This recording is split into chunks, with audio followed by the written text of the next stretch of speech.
right? So, see how good I actually comedy. How many of you, when you have to fly back home or whatever, you have like a really long flight? When they have that really long flight, or I should say like, what, 10 years ago we had a really long flight, back in 2019? Right? Take a flight somewhere. My flight's 16 hours to get back home, and that's just one flight. And I have a problem, maybe some of the people in this room have the same problem I do. I can't fucking sleep on an airplane no matter what. Yeah, I have tried everything. I went to a doctor. The doctor said, well, I'll give you some pills. Okay, great. He said, these will knock you out, for sure. But if they don't, you're going to be high for like 8 hours. I said, oh, that actually sounds pretty good. Like, either way, that sounds good. It's not good on an airplane to be high for 8 hours. It's definitely not a good time.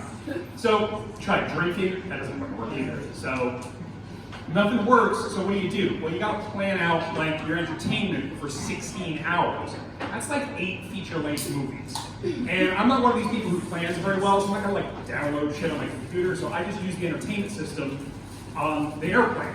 I don't know what I would do if it was broken. I'd just jump out the airplane, I guess. But, so you gotta plan out your movies, so you get on the plane, first thing I do is I'm always looking and seeing what movies are on there. You always want some classics, like, something you've seen like 12 or 15 times. I don't know why, but every Air China flight seems to have that old Brad Pitt war movie, Fury. I've seen Fury like a dozen times, and I still watch it. It's a good movie to watch. A couple Marvel movies, like Guardians of the Galaxy, and then some shitty Marvel movie like Ant-Man. Watch that. And then you need to find like a movie that makes you feel good about yourself, like you watch like film, right? I always try to go with like a Japanese movie, but I don't know about you guys, but Japanese movies are really depressing. Japanese can make like a movie about a goldfish, a live action movie that's just a goldfish that doesn't have a home, and you'll want to open the emergency exit door after. Like, I don't know how they do it. You're literally crying on an airplane. There's nothing more embarrassing for me than sleeping on an airplane than crying on an airplane watching it. So, I get this flight from New York back to Chengdu, and I walk on the flight, and I don't know if this is true of any other country in the world except for China, but whenever you go on a flight to China, everybody on the airplane is Chinese. It's like everybody on the airplane is Chinese. I never get that. There's no white people. I have a question for the Chinese people in the room who've flown before. Have you ever been on a plane where there are no Laowai? Do they still do the announcements in English? Yeah. I don't think they do. I think they do it just for me. I think there's like, I'm always like, are the only white person on the plane? Are they just doing this for me?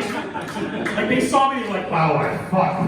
We're gonna do the English. So anyway, I'm on this plane and I sit down and I'm starting to scroll through the movies, planning it all out, and I'm like, oh, I'm gonna do this, what sucks. And then, like the plane's about to take off, it's almost empty, and all of a sudden I see all these young foreigners get on the plane. We're in New York, so they're not foreigners, I guess, but whatever, they're foreigners right now, they're China. So they get on the plane, and they're walking towards me, and I'm like, oh shit, I have an empty seat. I might make a new friend. You always make friends on airplanes, don't you? And this guy's walking towards me, and I kind of look at him, and I give him the foreigners in the room know what I'm talking about. I give him the, we all do that to each other, right? But he doesn't do it back. So I'm like, this dude's a China dude. Like he's never been to China before. So like this guy's definitely gonna be my best friend before this flight's over. So he sits there next to me. I'm like, I'm gonna give this dude some advice. I like to help people out. I've been here 8 years. I figure I know a lot. So I give him some good advice. You always read on the internet that you should never pat a Chinese person on the head. It's considered rude. I was thinking like, that's rude in any culture. Don't pat me on the head. Like, I'm gonna punch you. So, but I always tell him like, I'm gonna tell this guy eventually when I talk to him, when I meet him. I'm gonna pretend his name's Bob. I don't know what his real name is, but we'll get there.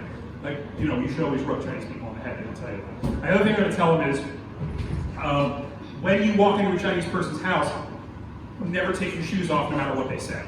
Right? Like, because what they won't tell you on the internet, Bob, is that Chinese people find foreigners' feet very disgusting. And so they'll try to be polite to you by telling you to take your shoes off because it's like custom, but don't do it no matter what they say. And that'll work really well with your future mother-in-law.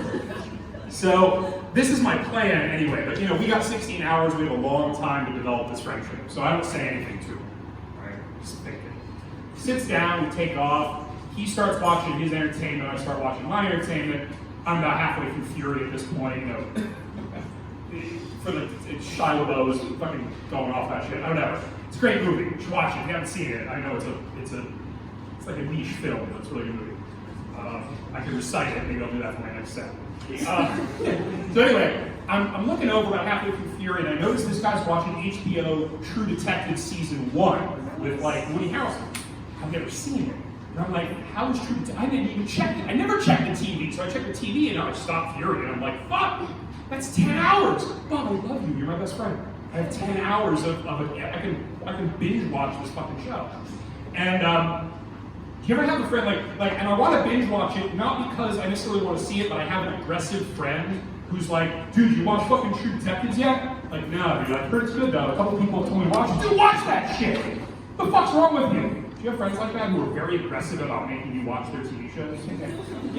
Yeah.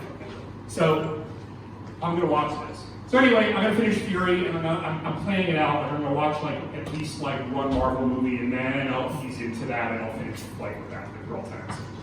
So another hour or so passes. You probably got episode 3 by now, and my spider sense is tingling. It's tingling because there's tits on the screen, and I'm like.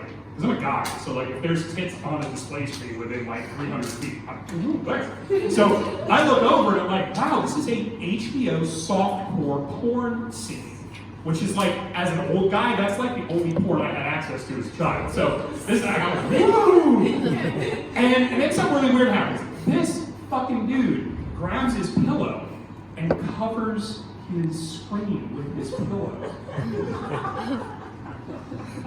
And I'm like, this dude's a Mormon. This dude's a Mormon. And you might be saying, well, John, how do you know he's not an evangelical or just like a really repressed Catholic? You don't know. Like, no, you're going to know by the end of the story that he's a Mormon, okay? So he covers the screen. So I'm like, dude, like, you already got aroused. Like, you're a man, you already aroused. You've already sinned. You might as well just finish it off, right? Just finish the sin. But no, he covers it up and then eventually knows it's over. Probably because he was listening to the audio, which is still not okay. God doesn't think that's okay. But anyway, section's over. And I'm like, all right, whatever, weirdo. I'm not going to be your friend anymore, Bob. Fuck you. So I start watching True Detectives, and I'm getting excited because there's a sex scene coming up on an airplane. Why? Episode 3 comes on, right? Sex scene starts. Pause the story here a minute. What do you think this motherfucker does? What do you think? Cheers up. Cheers up. That's exactly what he did! No. So I'm watching this, and all of a sudden, I look over, Bob is fucking looking at my screen. And he's looking at my screen. If you've ever been in a strip club, he's looking at my screen like a dude in a strip club, which is like a lion watching a gazelle.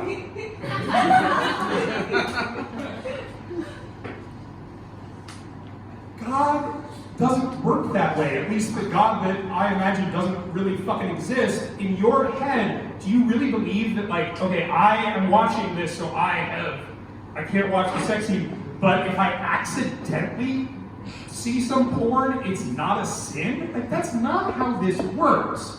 That's how I know he's a Mormon, right? It's only a Mormon who think that way. I'm sorry, if there's any Mormons in the audience, you probably shouldn't be here because there's alcohol and shit. You can't do that either, I don't think.